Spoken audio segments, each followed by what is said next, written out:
Hello, welcome to A VO's Journey. I hope you're having a great Monday. Today we're going to talk about help. Why can't I get feedback on your voiceovers? So this is a popular question I get. Well, it's not always so much a question. There's also more of like a gripe, that a lot of us have. Right. And the gripe is, or the frustration is, look, I've done auditions. I don't get any feedback. You know what I mean? I've sent in proposals. I don't get feedback. I can't get any feedback. So I don't know why I'm not getting the work.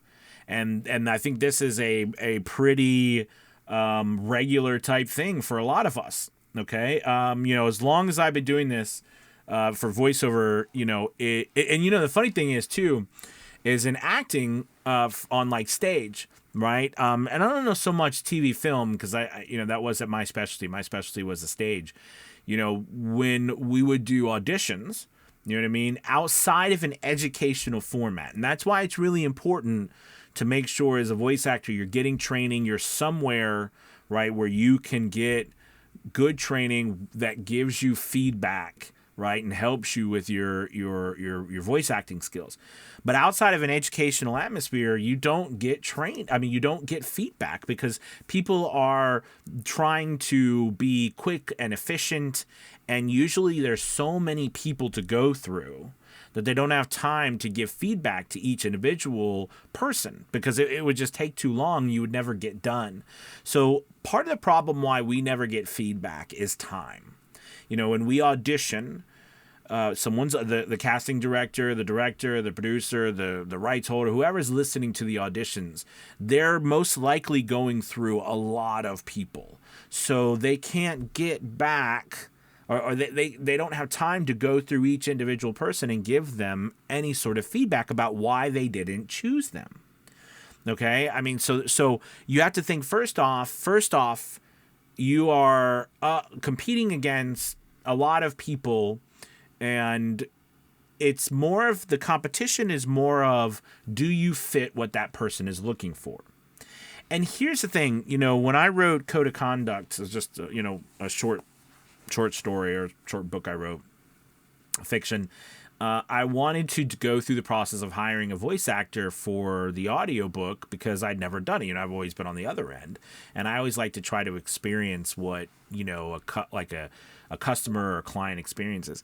So what happened was I put out what I thought was right, for instructions. I started getting auditions. And what I realized is that people's auditions were fantastic. However, in my mind, I felt like the character I had created had this sort of sarcastic feel to it. Even though it was written in third person, it was still more like that third person / first person. Do you know what I mean? So even though it was in third person, it was still as if first person was narrating the third person. So I had this sarcastic, I wanted the narrator to be sarcastic, to be more like cheeky, almost Deadpool type style. Although I did not say that because I hadn't worked it out fully. And because of that, all the auditions that came in, they were good, but I ended up defaulting to trying to hear someone who naturally did that.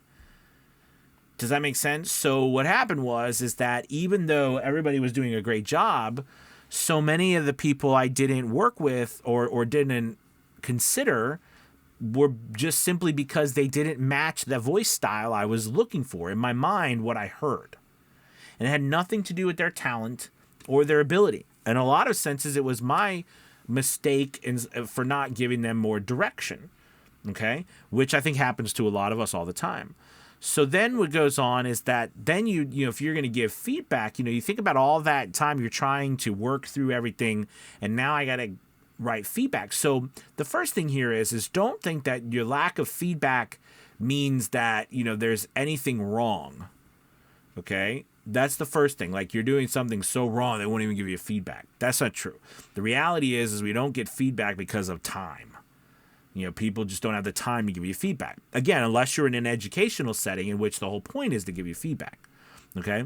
But typically we don't get feedback for that. Second, we don't get feedback too because, again, a lot of the reasoning you might not get a role is because the lack of direction or the inability for the person who is putting the content out there for you to audition for hasn't quite worked everything out in their mind. I mean, if you've done any work and you've been around for a little bit, you know that you'll start to understand that a lot of people put out stuff in hopes that someone will do the auditions, and to them they'll be like, aha, that's it right there, that's the one I want. They have no idea how to verbalize it.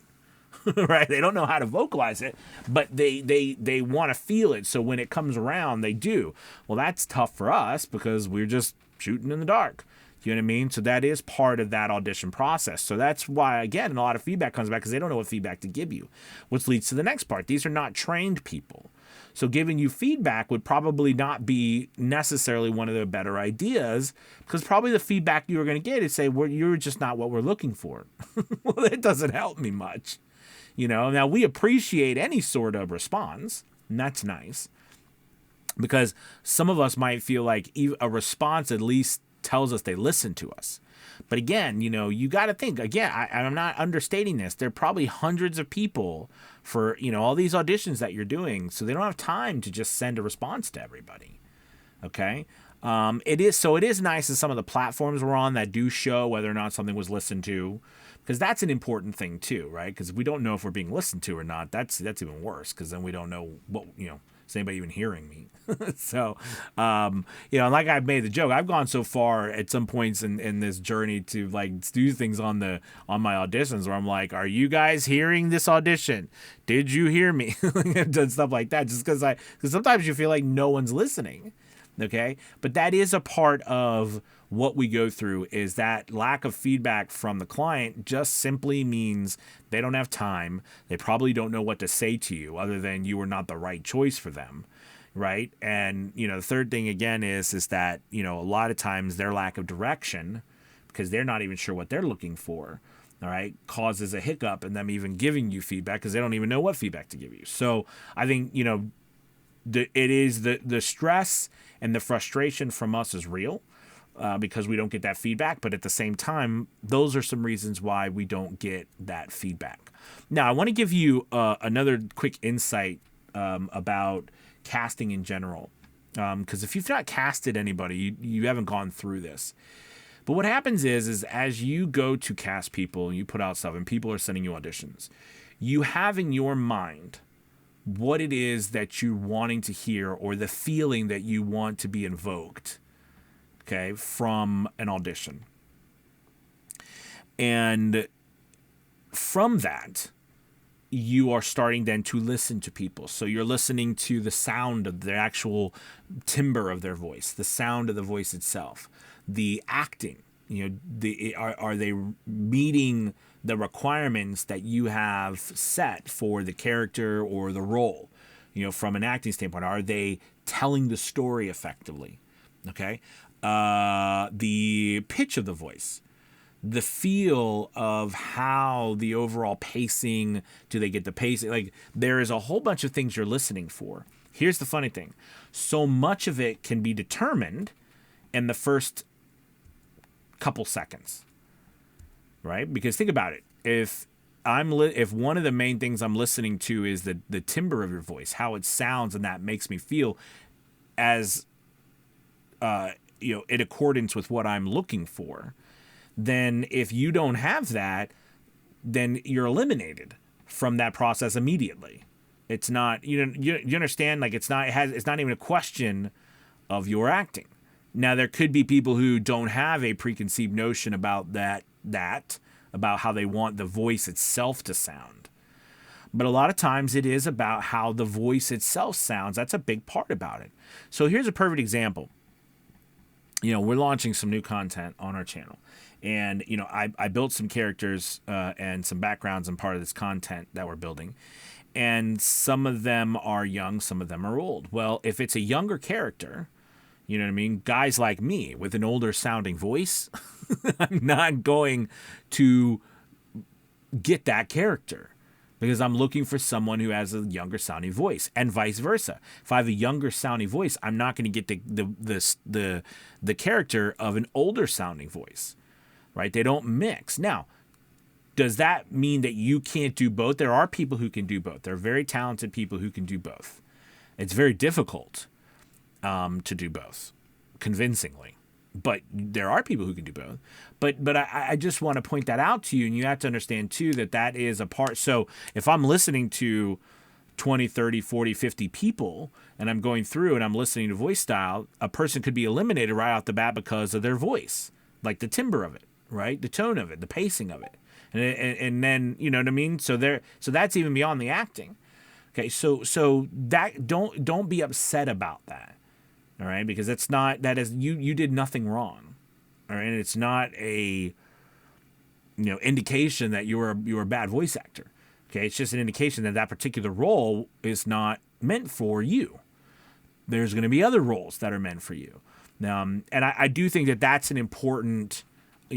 We can get into later videos about knowing where, like what type of characters you do very well on, what people want to hire you for. But see, here's the thing. You don't know any of that until you try a bunch. And then, you got to try a bunch without getting that feedback. But that's why, like whether you're in a VO's Journey Lead Academy, we give you that feedback, et cetera, et cetera. But even with some of the stuff I was doing lately, it's hard to give feedback and be fast. Right? Because you're trying to be efficient and quickly and do things. So giving feedback takes time. It's worth it, but it takes time, a lot of time. Because you're addressing, giving constructive criticism. So make sure that no matter what you're doing, you don't let the lack of you getting written feedback stop you from putting yourself out there. Get with a coach, join a VO's Journey Lead Academy. Remember, we've got a really great special coming up. I mean, you don't have to wait till the special to join. You can join at any time. But we do have a great special coming up July 1st for the 4th of July. So make sure you're paying attention to that. But, really get training somewhere. And so that you can get that feedback, you can be with a community who can help you. Because when we go out there, people just don't have the time to give you feedback. And it is nothing, you're not doing anything wrong. Okay, you're not doing anything wrong. It is just the way that it is because of time. And they, most of the time, don't even know what to tell you. All right? All right, look, I hope this helped you today. Get yourself out there. Keep going. Don't stress about the feedback. But this is some reasons why you might not be getting feedback from people you audition for. All right. Thank you guys so much for watching. I appreciate it. Make sure you hit that like and subscribe button. Okay. And, make sure, again, you check out VO's Journey Lead Academy for our upcoming special starting July 1st. Talk to you soon. Bye, everybody.